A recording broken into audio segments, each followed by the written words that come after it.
Welcome back to Dronacharya IAS YouTube channel. I am Dr. Daman Benipal, and in this video we'll be discussing some of the important articles which are important from our UPSC preparation point of view. So let's begin with our today's video. शुरुआत करते हैं आज के हमारे पहले article के साथ. Well, it is about the Financial Stability Report. So recently, Reserve Bank of India has released the Financial Stability Report. इस रिपोर्ट की हम एनालिसिस करेंगे, क्या मेजर हाइलाइट्स रहे हैं इस रिपोर्ट में वो समझेंगे. सबसे पहले जानते हैं what is financial stability report. ये topic prelims point of view से भी उतना ही इम्पॉर्टेंट है. जब हम फाइनेंशियल स्टेबिलिटी रिपोर्ट में याद रखिएगा दैट इट इज़ पब्लिश्ड बायएनुअली. ये एक साल में इसे 2 बार पब्लिश किया जाता है. एंड हमारे इंडिया में जितने भी फाइनेंशियल सेक्टर रेगुलेटर्स हैं वो सब इसमें कंट्रीब्यूट करते हैं. एंड देयरफॉर जब हर एक फाइनेंशियल सेक्टर रेगुलेटर इसमें कंट्रीब्यूट करता है, so it reflects that collective assessment of the sub committee of financial stability and development council. एक सब कमिटी बनी हुई है of financial stability and development council. उनकी यहाँ पे कलेक्टिव असेसमेंट होती है उन सभी रिस्क के ऊपर, उन सभी फैक्टर्स के ऊपर जो कि हमारे इंडियन फाइनेंशियल सिस्टम की स्टेबिलिटी को इफेक्ट करते हैं.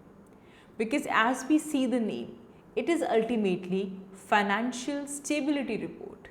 तो इसमें वो सभी चीज़ों, उन सभी फैक्टर्स की असेसमेंट की जाएगी which risk which are risk to the stability of our Indian financial system.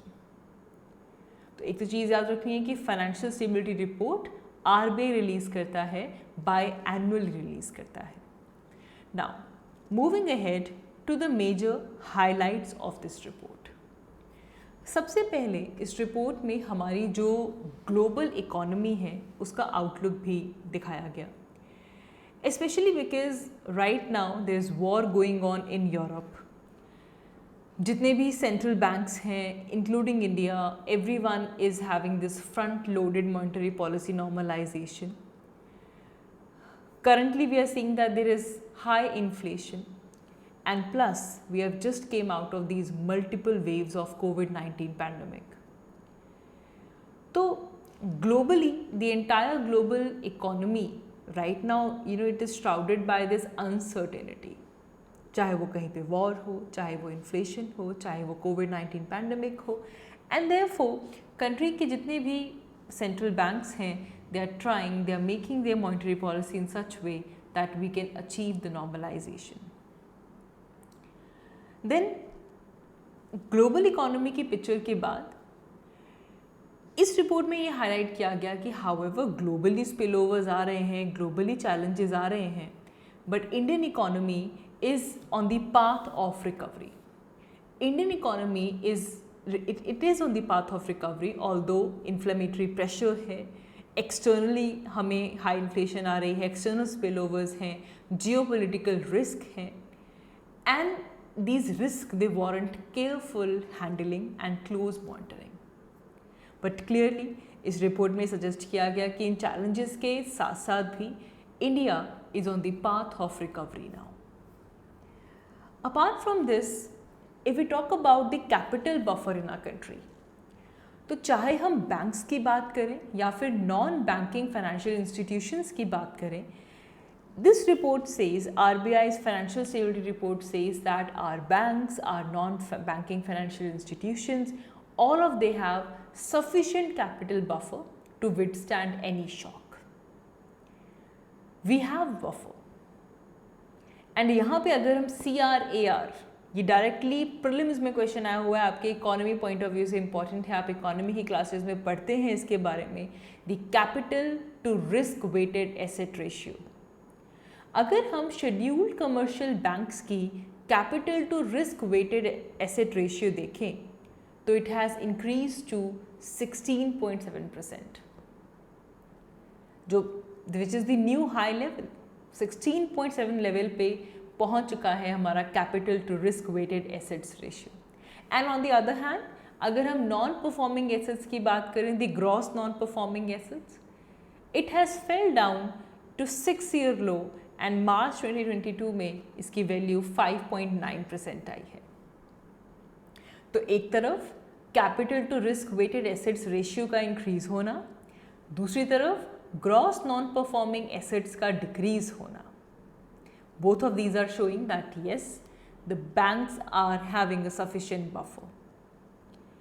And also there were these successive waves of recapitalization जो कि banks को दी गई, and these generated enough resources for the banks to write off their bad loans because of the recapitalization. यहाँ पे अगर हम specifically non performing assets की बात करें, that to for the industrial credit, तो ये रिड्यूस हो चुका है। पहले ये 23% था और अब ये रिड्यूस होकर 8.4% पे आ चुका है। And even after these large write offs, most of the banks they retain the comfortable level of capital. यहाँ पे अगर हम हमारे शेड्यूल्ड कमर्शियल बैंक्स का मैक्रो स्ट्रेस टेस्ट करते हैं for the credit risk reveal, तो ये शो करता है that they are able to comply with the minimum capital requirement under the severe stress scenarios. Severe stress scenarios में जो minimum capital requirement है, हमारे शेड्यूल्ड कमर्शियल बैंक उसका भी स्ट्रेस लेवल टेस्ट कंप्लीट करते हैं। तो therefore keeping everything in mind, seeing all these factors, the RBI report says that India is at the path of recovery. But yes, there are some challenges. हमारे पास बहुत सारे ऐसे aggregates हैं जो कि एक वरिसम पिक्चर भी हमें शो करते हैं। Like if we raise the question about the role of bank credit in supporting GDP growth. What is the role of bank credit to support GDP growth? तो देखो प्रॉब्लम है that there is very little of this credit is going to the large scale industry or the financing investment. Large scale industry और financing investments को उतना credit पहुंच ही नहीं रहा, तो इससे GDP growth में क्या support मिलेगी? Questionable. It is showing a worrisome picture.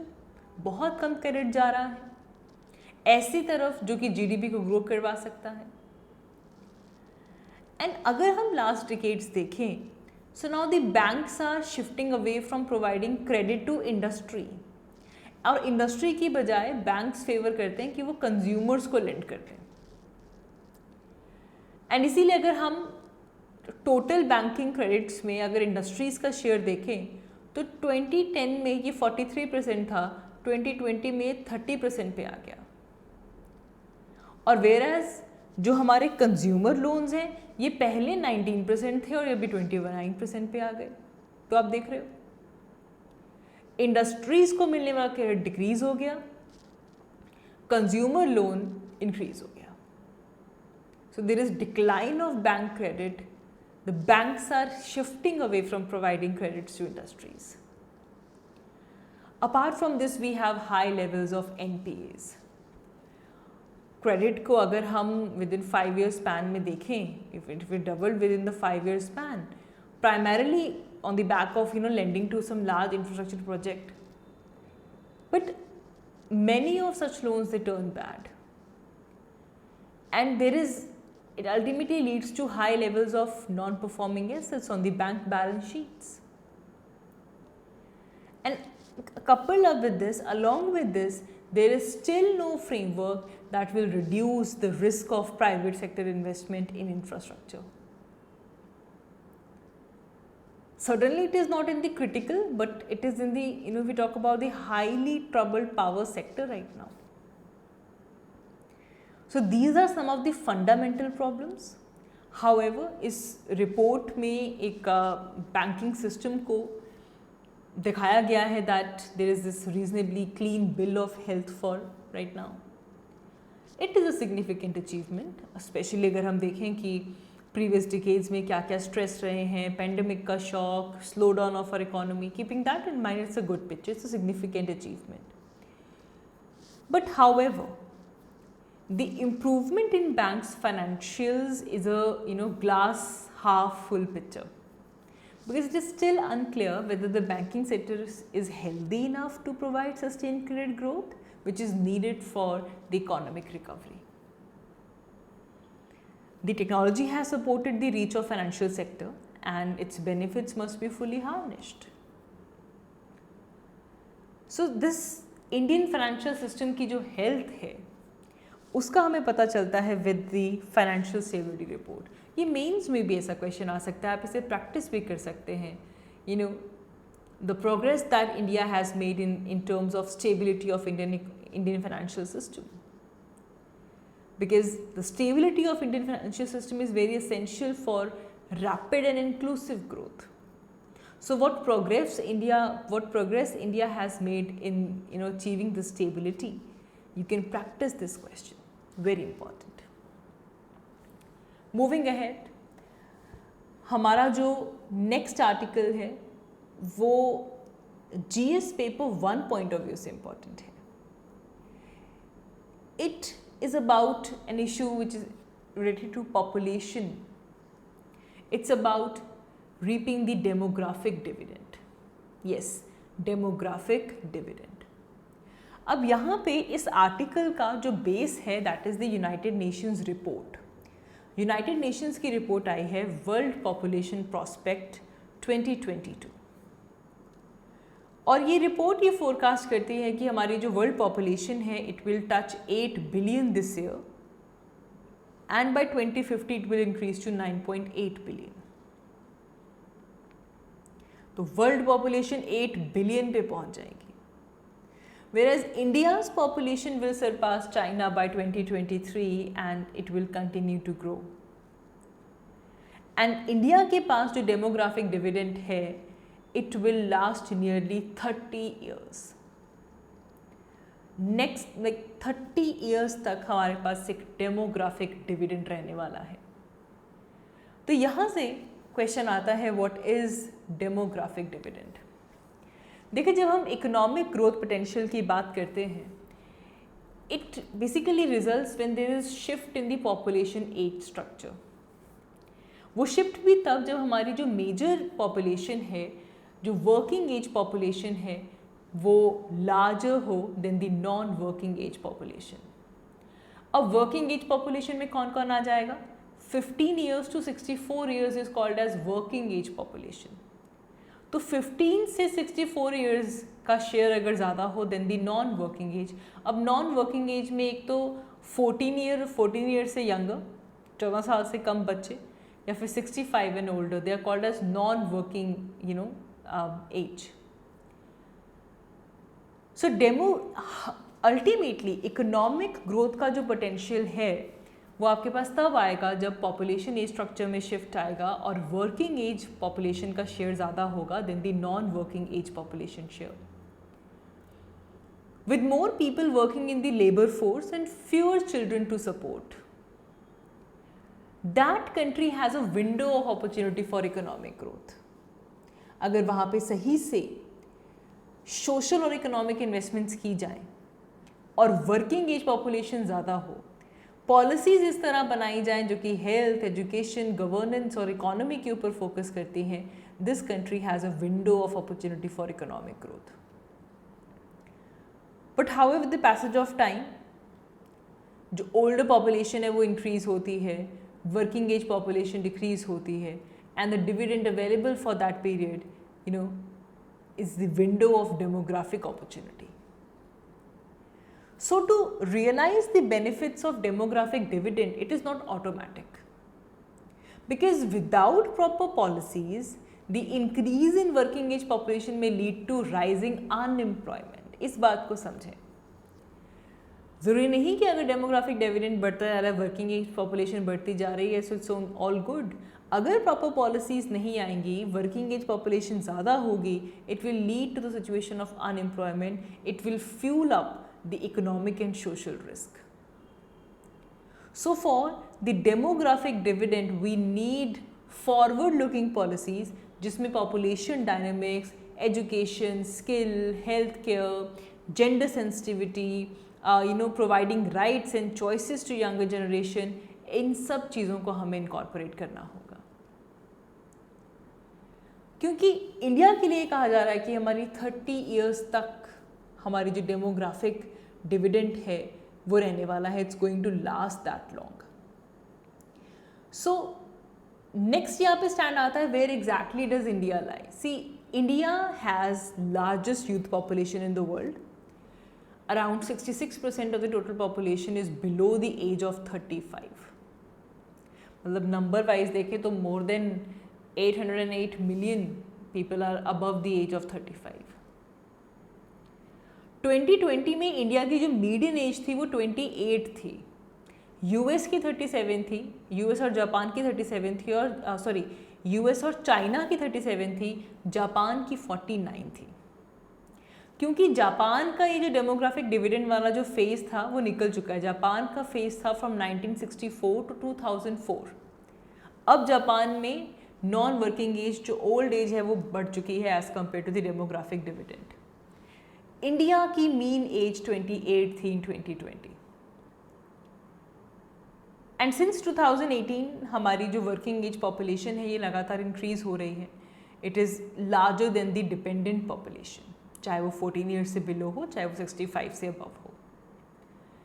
And ये जो बल्ज है हमारी वर्किंग एज पॉपुलेशन का, this will last up till 2055.